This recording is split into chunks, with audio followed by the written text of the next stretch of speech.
ಚಿಕ್ಕೋಡಿಯಲ್ಲೊಬ್ಬ ಕಾಮುಕ ಶಿಕ್ಷಕ. ಸರ್ಕಾರಿ ಶಾಲೆ ಶಿಕ್ಷಕ ಮೊಹಮ್ಮದ್ ಸಾದಿಕ್ ಮಿಯಾ ಬೇಗ್ ಎಂಬಾತ ವಿದ್ಯಾರ್ಥಿನಿಯರ ಜೊತೆ ಅನುಚಿತವಾಗಿ ವರ್ತಿಸಿದ್ದಾನೆ. ಶಿಕ್ಷಕ ಮೊಹಮ್ಮದ್ ಸಾದಿಕ್ ಮಿಯಾ ಬೇಗ್ ವಿರುದ್ಧ ಚಿಕ್ಕೋಡಿ ಪೊಲೀಸ್ ಠಾಣೆಯಲ್ಲಿ ಪೋಕ್ಸೋ ಕಾಯ್ದೆಯಡಿ ಪ್ರಕರಣ ದಾಖಲಾಗಿದೆ.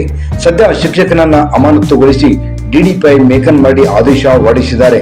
ವಿದ್ಯಾರ್ಥಿನಿಯರ ಖಾಸಗಿ ಅಂಗಾಂಗಗಳನ್ನು ಮುಟ್ಟಿ ದೌರ್ಜನ್ಯವೆಸಗಿದ ಚಿಕ್ಕೋಡಿಯ ಸರ್ಕಾರಿ ಶಾಲೆ ಶಿಕ್ಷಕನನ್ನ ಪೊಲೀಸರು ಬಂಧಿಸಿದ್ದಾರೆ. ಶಿಕ್ಷಕ ಮೊಹಮ್ಮದ್ ಸಾದಿಕ್ ಮಿಯಾ ಬೇಗ್ ಬಂಧಿತ ಆರೋಪಿ.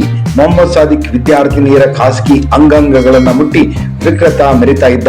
ಅಲ್ಲದೆ ಶೌಚಕ್ಕೆ ಹೋಗುತ್ತಿದ್ದಾಗ ಖಾಸಗಿ ಅಂಗಾಂಗದ ಫೋಟೋ ತೆಗೆದುಕೊಂಡು ಬರುವಂತೆ ವಿದ್ಯಾರ್ಥಿನಿಯರಿಗೆ ಶಿಕ್ಷಕ ಮೊಹಮ್ಮದ್ ಸಾದಿಕ್ ಹೇಳ್ತಾ ಇದ್ದ. ಈ ಫೋಟೋಗಳನ್ನ ತನ್ನ ಮೊಬೈಲ್ನಲ್ಲಿ ಸೇವ್ ಮಾಡಿಕೊಂಡಿದ್ದ.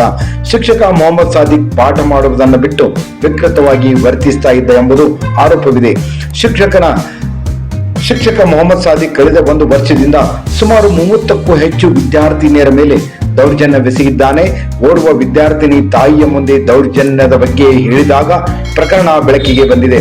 ಆರೋಪಿ ಮೊಹಮ್ಮದ್ ಸಾದಿಕ್ ವಿರುದ್ಧ ಚಿಕ್ಕೋಡಿ ಪೊಲೀಸ್ ಠಾಣೆಯಲ್ಲಿ ಪೋಕ್ಸೋ ಕಾಯ್ದೆಯಡಿ ಪ್ರಕರಣ ದಾಖಲಾಗಿದ್ದು ಆತನನ್ನ ಸದ್ಯಕ್ಕೆ ಅರೆಸ್ಟ್ ಮಾಡಲಾಗಿದೆ. ಬಂಧಿತ ಶಿಕ್ಷಕ ಮೊಹಮ್ಮದ್ ಸಾದಿಕ್ನ ಮೊಬೈಲ್ ಫೋನ್ನಲ್ಲಿ 300ಕ್ಕೂ ಹೆಚ್ಚು ಅಶ್ಲೀಲ ವಿಡಿಯೋಗಳು ಪತ್ತೆಯಾಗಿವೆ. ಹಾಗೆಯೇ ವಿದ್ಯಾರ್ಥಿನಿಯರ ಖಾಸಗಿ ಅಂಗಾಂಗಗಳ ನಗ್ನ ಫೋಟೋಗಳು ಕೂಡ ಪತ್ತೆಯಾಗಿವೆ. ಶಿಕ್ಷಕ ಮೊಹಮ್ಮದ್ ಸಾದಿಕ್ ಮೊಬೈಲ್ನಲ್ಲಿ 100ಕ್ಕೂ ಹೆಚ್ಚು ಫೋಟೋಗಳು ಪತ್ತೆಯಾಗಿವೆ ಎಂದು ತಿಳಿದು ಬಂದಿದೆ. ಆರೋಪಿಯ ಮೊಬೈಲ್ ಕೂಡ ಸೀಜ್ ಮಾಡಲಾಗಿದೆ. ಮೊಬೈಲ್ನಲ್ಲಿ ಕೆಲ ಫೋಟೋಗಳು ಡಿಲೀಟ್ ಆಗಿದ್ದು FSLಗೆ ಕಳುಹಿಸುತ್ತವೆ. ಸುಮಾರು ವಿದ್ಯಾರ್ಥಿನಿಯರು ಆತನ ವಿರುದ್ಧ ಹೇಳಿಕೆ ಕೊಟ್ಟಿದ್ದಾರೆ. ಪೋಕ್ಸೋ ಕಾಯ್ದೆಯಡಿ ತನಿಖೆ ಮಾಡುತ್ತಿದ್ದೇವೆ ಎಂದು ಪೊಲೀಸ್ ಇಲಾಖೆ ಅಧಿಕಾರಿಯೊಬ್ಬರು ಹೇಳಿದ್ದಾರೆ.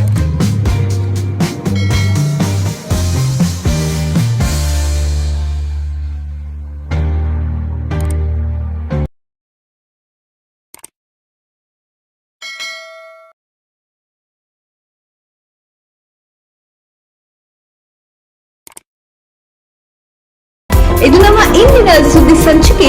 ಮತ್ತಷ್ಟು ಸುದ್ದಿಗಳಿಗಾಗಿ ನೋಡ್ತಾ ಇರಿ ಸಾಮ್ ಟಿವಿ. ಮತ್ತೆ ಭೇಟಿಯಾಗೋಣ ಮುಂದಿನ ಸಂಚಿಕೆಯಲ್ಲಿ. Thank you.